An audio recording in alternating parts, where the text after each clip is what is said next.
ተረጋግቻለሁ ናቲ መረጋጋት አያስፈልገኝም እቺ ሴትዮ ግን አስወጣልኝ ከዚህ ቤት ወጅልኝ እባክሽ በቃ ይታፈል ልጨርሽ ይመጣ አስወጣልኝ ወጅልኝ ከዚህ ቤት ወጂ አስወጣልኝ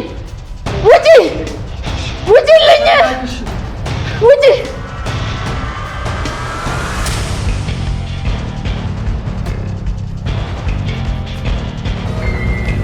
እኛ ባንይዝሽ ጅብ ነበር የሚበላሽ ምንም ልብስ ብትቀይሪ አታምሪ ብትታጠቢ ማጽልሽ አንቺ ገፊ ክፉ ስለሆንሽ ገዳይ ስለሆንሽ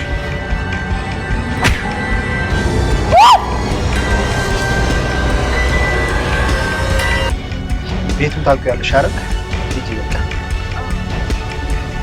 ችግር የለውም እንኳን ወርደሽ ለታደኝ ማን ነው እኔ እንኳን ትይጂ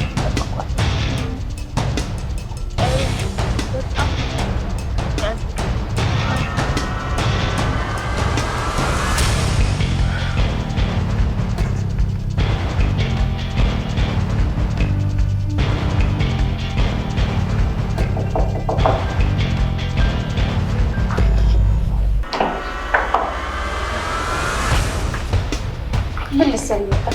ይቅርታ ልጠይቅሽ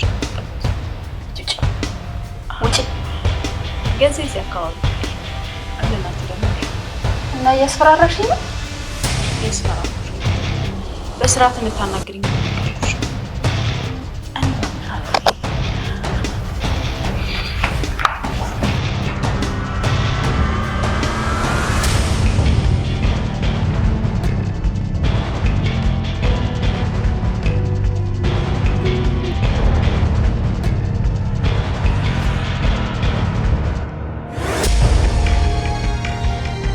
ይህንን ማን ገመተ? ይህንንስ ማን ጠበቀ?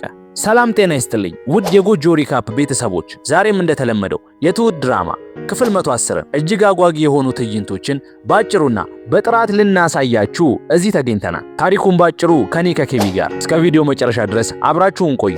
አለሜ ይሄ ሁሉ ነገር እንደሚፈጠር ጠርጥራ ቤቲ ትጨርሰኛለች። ያን ያደረገችውን ነገር አረሰው በፍጹም ቤቲን እዚህ ማየት አልፈልግም፣ የምትመጣው አንድና አንድ እኔን ለመግደልና ለመጨረስ ብቻ ነው ለማለት በተደጋጋሚ ስትነግራቸው ነበር። አለሜ ለቤቲም ለትሁትምና ለናቲም ይህንን ነገር ነግራቸው ነበር። ቤቲ ይቅርታ ልትጠይቅሽ ትፈልጋለች የሚለውን ነገር ሲነግሯት በፍጹም እሷ እኔን ልትገለኝና ልጨርሰኝ ብቻ ነው የምትመጣው፣ በፍጹም ላገኛት አልፈልግም የሚለውን ነገር በተደጋጋሚ ለሁለቱም ነግራቸዋለች። ትሁት አለሜን ሁኔታዋን ተረድታ ይህንን ሁኔታዋን ወዲያውኑ አቁማለች።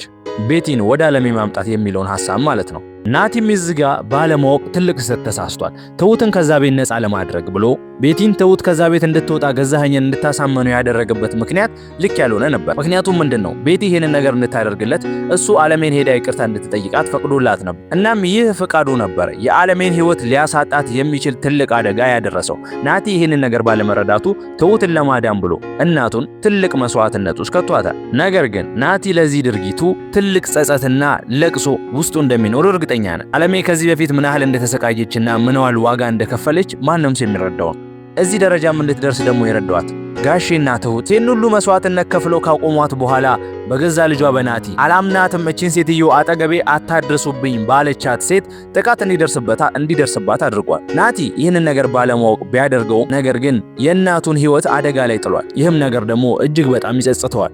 ቤቲም ስትናገር እንደሰማ ነው ይኸውልሽ ይሄ መድኃኒት ወደ ውስጥሽ ይገባል፣ ከዛም ውስጥሽ እንደገባ አንቺን ይገልሻል በማለት ለአለሜ ስትናገራትና ስታስፈራራት ነበር። እናም የመድኃኒቱን ትልቅነት የምንረዳው ምንድነው ገዛኸኝ ከዚህ በፊት እዛ ቤት ውስጥ አምጥቶ የነበረው መድኃኒት ምን ያህል ትልቅ እንደሆነ ነግሯታል፣ አደጋ እንደሚያደርስ። እናም ደግሞ ብልቃጡን ቤት ውስጥ ያየው ሰዓት ቤቲ ደግሞ ማንን ልትገል ነው ይሄንን መድኃኒት የወሰደችው በማለት ሲያወራ ተመልክተናል። ይሄ ማለት አለሜን የወጋቻት መርፌ እጅግ አደገኛና የሰው ልጅ ህይወት ሊያሳጣ የሚችል ነው ማለት ነው። እናም በዚህ ምክንያት አለሜ በህይወት የመትረፍ እድሏ በጣም ዝቅተኛና እድለኝነትን የሚጠይቅ ነው። እዚህ ጋር ናቲ የተሸወደው አንድ ነገር ምንድነው መጀመሪያ ላይ ቤቲን ወስዷት እሱ ባለበት ይቅርታ እንድትጠይቃት ሲያደርግ አለሜ የሆነችውን ሁኔታ አይቷል። አስወጣልኝ፣ በፍጹም ለዚህ ሴትዮ ይቅርታ ማድረግ አልፈልግም ብላ እጅግ በጣም ስትቆጣና ፊቷ ሲቀያየር ተመልክቷል። ኢቭን ከዛ በላይ ደግሞ ራሱ ናቲ ላይ ራሱ ምን ያህል እንደተቀየረችና ምን ያህል ቁጡ እንደሆነች ተመልክቷል።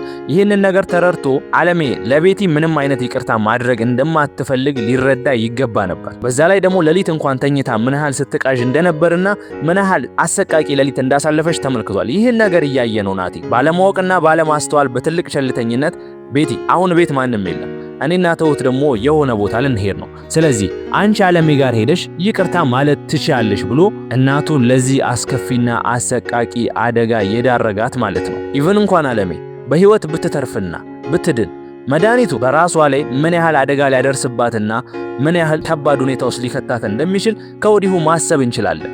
ቤቲም እዚህ ጋር አንድ እውነት አለኝ ብላ የምትናገረው አንድ ነገር አለ። የቤቲ እህት እንደተመለከታችኋት እግሯ መራመድ አይችልም። ይህንንም ልታደርግ የቻለችው አለሜ ናት ብላ ነው የምታስበው። እናም ለገዛኸኝ ስትናገር እንደሰማነው እቺኮ ነፍሰ በላናት ነፍሰ ገዳይን ከፍላ ከእስር ቤት የምታስወጣ ብላ ለገዛኸኝ ስትነግረው ተመልክተናል። ይህ ማለት ምን ማለት ነው? የቤቲ እህት እንደዛ የሆነችባት ምክንያት የአለሜ እጅ አለበት ብላ ስለምታስብ ነው።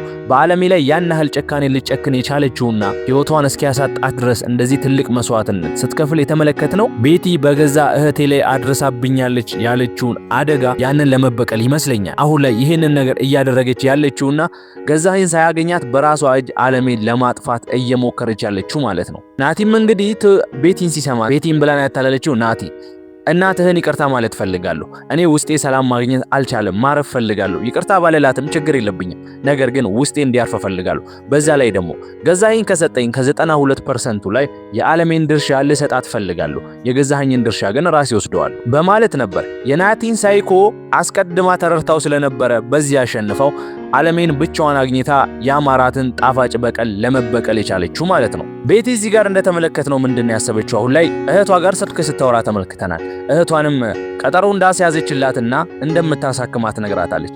የማለም አለሜ ገንዘቧ የሚውለው የቤቲ እህት ሕክምና ላይ ነው ማለት ለሰራችው ወንጀልና ግፍ ይሄ ነገር ቤቲ እንደመቀጣጫና እንደምላሽ አርጋ እየወሰደችው ነው። ለዛም ነው አለሜንም ያንን መርፌ ወቅታ ወደ ላይኛው ወደማይመለሱበት ዓለም እንድትሄድ የፈለገችው። ሲቀጥል ደግሞ በገንዘቧ እህቷን አሳክማበት ወደ ሙሉ ጤንነቷ እየተራመደች ለማየት ማለት ነው። ቤቲ ቀለል አርጋ ያሰበችው አንድ ነገር ምንድነው? አለሜን ትገላታለች። ከዛ በኋላ ደግሞ ከገዛኸኝ ጋር ፍቺ ትፈጽማለች። ከዛ በኋላ እህቷን አሳክማ በሰላም መኖር ትጀምራለች። ያንን ነው እንግዲህ ቤቲ አሁን ላይ በጭንቅላቷ ማሰብ የምትችለውና የምታስበው። ግን ቤቲ ምንድነው አሁን ላይ በነፃነትስ መንቀሳቀስ ትችላለች ወይ የሚለው ነገር ጥያቄ ይፈጥርብናል። ናቲ እናቱ እንደዚህ ሆና ሲያገኛትና ወደ ሆስፒታል ወስደዋት ምርመራ እየተደረገ ሳለ ለሚቀርብለት ጥያቄ ምንም አይነት ያለ ማንገራገር ቤቲ መሆኗ እንደሚናገር ግልጽ ነው። ምክንያቱም ወደ ቤት የላካት ብቸኛ ሴት እሷ ብቻ ናት። ሲቀጥል ደግሞ ከዚህ በፊት የመጀመሪያ ጊዜ ይቅርታ እንድትላት ሲወስዳት ምን ያህል አለሜ እንዳበደችና እንድትቀየረች ተመልክቷል። ነገር ግን ከረፈደም ቢሆን ይህንን መስክሮ እናቱ ማዳም ባይችል እንኳን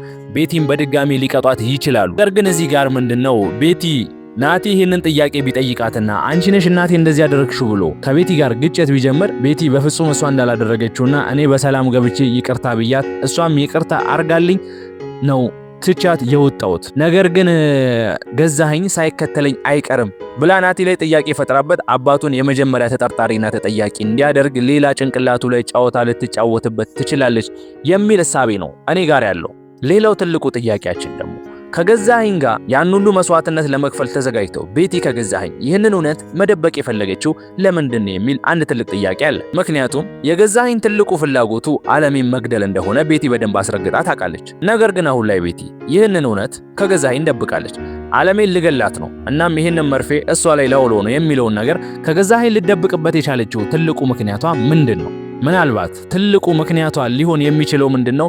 አለሜን በራሷ እጅ ካስወገደቻትና ዞር ካረገቻት በኋላ ገዛኸኝን መፍታት የሚለውን ነገር በራሷ መንገድ ልታደርገው ያሰበችና ያቀደች ይመስለኛል። አሁን ላይ ቤቲ ይህንን የማታደርግበት ትልቁ ምክንያት ምንድነው? አሁን ላይ ገዛኸኝን እፈታሃለሁ ብትለው ገዛኸኝ እሷ ላይ ምን ያህል ትልቅ እርምጃ እንደሚወስድባትና ምን ያህል ህይወቷን የሚያሳጣ ውሳኔ እንደሚወስን በደንብ አድርጋ ታውቃለች። ከዚህ በፊት በተደጋጋሚ ብዙ ጊዜ አስጠንቅቋታል እና ቤቲ ጭንቅላት ውስጥ ደግሞ ይሄ ነገር ስላለ በፍጹም ይሄንን ነገር አታረግም። ከጨራረሰች በኋላ ነገሮችን ራሷ ኃላፊነት ወስዳ ታደርጓለች ብዬ አስባለሁ። እናም ደግሞ እናቷ ከዚህ በፊት ስትናገራት እንደሰማነው ባንቺ ምክንያት ነው እህትሽ እንደዚህ ልትሆን የቻለችው፣ እንዴት እህትሽን እንደዚህ ታደርጊያታለሽ እያሉ ሲወቅሷትና እንዴት ይሄንን ትልቅ ሰው አባትሽ ሊሆን የሚችል ሰው ታገቢያለሽ በሚለው ሲናገሯት ነበር። ገዛኸኝም ይሄንን ነገር ምን ብሎ ሲመልስ ተመልክተናል። ከዚህ በፊት ምን ያካብዳሉ፣ ገንዘብ ከተሰጣቸው ምን ይፈልጋሉ በማለት ይህንን ነገር ሲያነሳ ነበር።